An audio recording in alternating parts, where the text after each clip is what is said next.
Iya, Assalamualaikum Pak Karjono. Selamat pagi Ibu, Ya, Bu Desi, ya, bisa menyapa kolega-kolega pendengar. ya. Salam Pancasila Pak Karjono, salam sehat. Ya, salam Pancasila Ibu, salam sehat. Ya, Pak Karjono setelah 2 hari lalu menyatakan dengan resmi bahwa Muhammad Kece ini bukan duta Pancasila, bagaimana perkembangan terkini dari kasus tersebut Pak Karjono?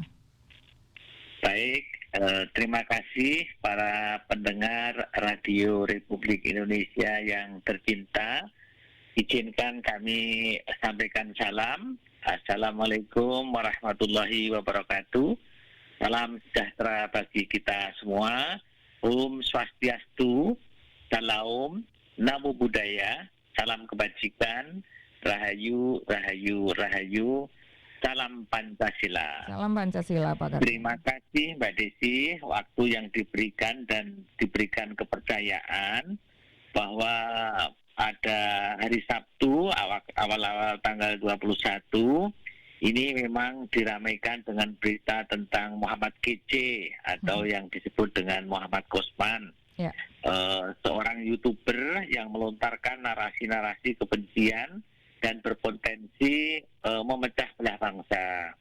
Hal ini saya yakin ini tidak sesuai dengan narasi kebangsaan dan ini bertentangan dengan misi-misi kita seluruh Indonesia, termasuk dari BPIP yang selama ini telah membangun solidaritas, membangun gotong royong, membangun persatuan dan kesatuan untuk NKRI dan menolak segala indikasi yang menistakan agama.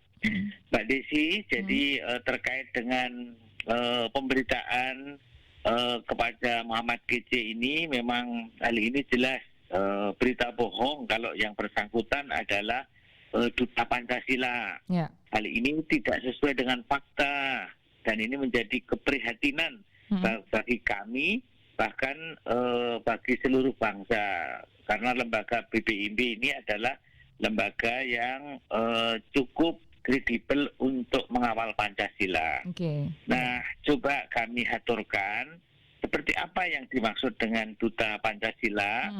Ada suatu peraturan Presiden nomor 13 tahun 2021 tentang pembinaan ideologi Pancasila kepada generasi muda melalui program Paskibraka. Di dalam ketentuan bab 3 mengenai pembinaan ideologi Pancasila terhadap Purna Paskibraka, itu pasal 7 dikatakan Purna Paskibraka ditetapkan sebagai duta Pancasila. Penetapan bagaimana dimaksud pada ayat 2, ayat 1 itu ditetapkan oleh Kepala Badan, dalam hal ini oleh Kepala BPIP. Nah, si Muhammad Kece ini atau juga aliasnya Muhammad Kosman ini tidak pernah istilahnya mengikuti program Paskibraka. Pertama itu. Yang kedua, kalau dan menurut data-data yang ada di kami, yang bersangkutan juga belum pernah mengikuti pendidikan, pelatihan atau pembinaan langsung dari BPIP. Baik itu melalui media online maupun media manual. Dan BPIP yang selama ini mengeluarkan sertifikasi, mungkin juga PIN dan lain-lainnya, mereka tidak terdaftar. Kalaupun toh misalnya ada PIN itu biasanya karena yang bersangkutan mengikuti semacam pelatihan. Tetapi kalau sertifikat biasanya terkait dengan beberapa ketentuan kompetensi yang harus dipenuhi. Dan itu ketiga-tiganya Muhammad Kece ini tidak pernah mengikuti. Baik. Itu mungkin sementara yang bisa kami sampaikan, bahwa itu merupakan berita bohong. Dan tindak lanjutnya kemudian Kemenkominfo Republik Indonesia memblokir situs YouTube dari Muhammad Kece ini, begitu? Itu atas aduan dari BPIP, begitu? Jadi begini, hampir semuanya berstatement di media, termasuk dari BPIP juga, bahwa ada yang berstatement bahwa Muhammad Kece untuk dilakukan penangkapan dilaporkan ke polisi dan lainnya untuk ditindaklanjuti oleh aparat penegak hukum karena pola perilakunya.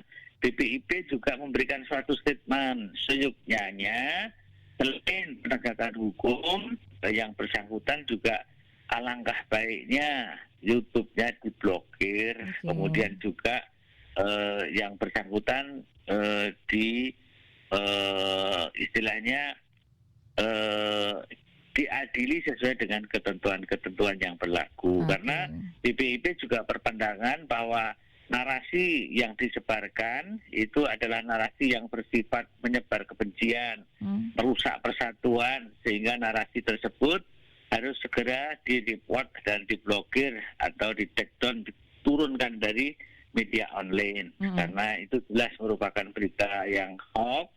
Kemudian juga kami minta menghimbau kepada seluruhnya saja, termasuk tokoh publik, itu dalam menyebarkan berita sebaiknya melakukan reject and deject. Kalaupun itu sudah terlanjur, mohon kiranya para penyebar berita ini menarik atau juga mengklarifikasi bahwa apa yang disampaikan Muhammad KC adalah pernah melakukan atau menjadi duta Pancasila, itu malah luar biasa itu kebohongannya.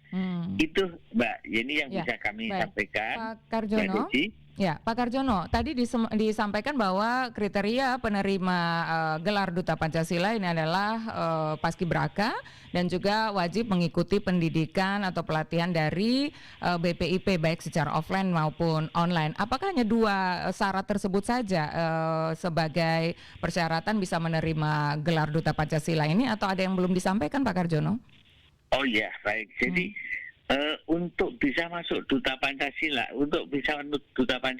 mereka adalah Purna Paskibraka. Untuk masuk Purna Paskibraka di pusat itu tidak main-main nih. Jadi dia seorang pelajar SMA yang konon notabene diseleksi, kemudian dari seluruh kabupaten kota mungkin hanya diambil 1 atau 2, kemudian masuk ke arah provinsi.